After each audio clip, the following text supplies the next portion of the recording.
তোমার স্বামী তোমার গায়ে হাত তুলেছে কেন? কারণ উনি আমাকে আর বিশ্বাস করেন না।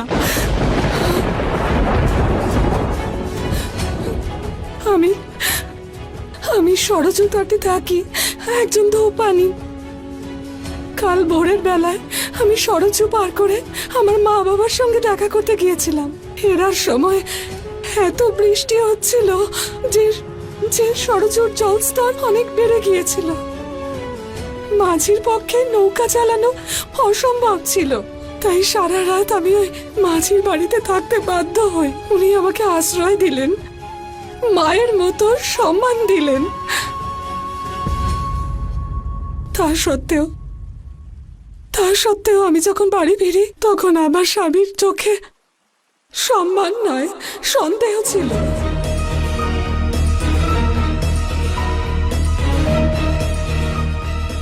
উনি আমার জন্য দুশ্চিন্তা নয়, বরং চরিত্রহীনা বলে লাঞ্ছনা করেন। আমার পবিত্রতা প্রমাণ করার জন্য না কোনো সাক্ষী ছিল আর না কোনো উপায়। তাই উনি আমাকে প্রহার করে আমাকে বাড়ি থেকে তাড়িয়ে দেন।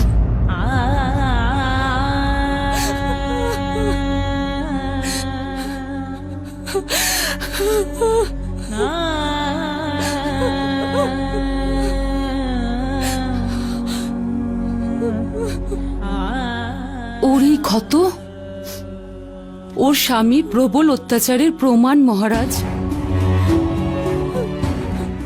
আর ওর চোখে সত্যিটা দেখা যাচ্ছে।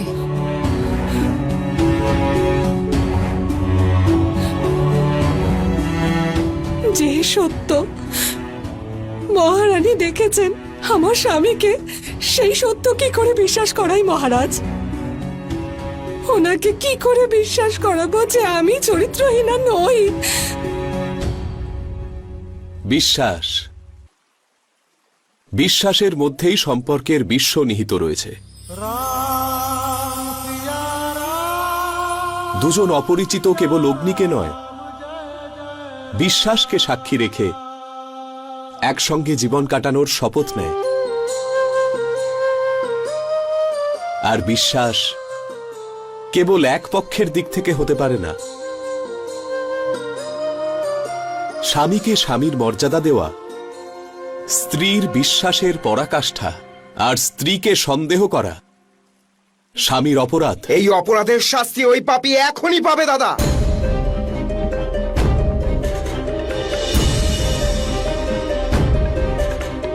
রামরাজ্যে এই ধরনের অপরাধকে ক্ষমা করা যায় না। আমাকে অনুমতি দিন। লক্ষণ,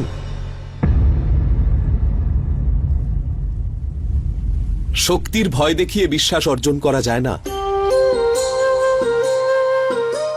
তুমি ওকে ওর বাড়ি নিয়ে যাও, ওর স্বামীকে বোঝাও যে সম্পর্ক শব্দটা শুরু হয় সম শব্দ দিয়ে, যেখানে উভয় পক্ষেরই সমান অধিকার আর সম্মান পাওয়া উচিত, যেখানে একজন ছোট একজন বড়, যেখানে একজন স্বামী আর অন্যজন দাসী। সেখানে সহাবস্থান হতে পারে, কিন্তু সম্পর্ক নয়। এটা আমার আদেশ যে তিনি যেন এর কাছে ক্ষমা চান আর সসম্মানে একে গ্রহণ করে নিজের ভুল স্বীকার করেন। সম্মানীয় পুরুষোত্তম শ্রীরামচন্দ্রে জয়। সম্মানীয় পুরুষোত্তম শ্রীরামচন্দ্রে জয়। সম্মানীয় পুরুষোত্তম শ্রীরামচন্দ্রে জয়। সম্মানীয় পুরুষোত্তম শ্রীরামচন্দ্রে জয়।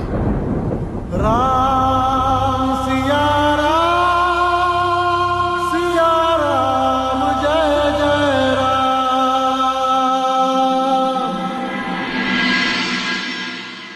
মহারাজ ন্যায়ের প্রতীক আর আপনি ন্যায়ের দৃষ্টি।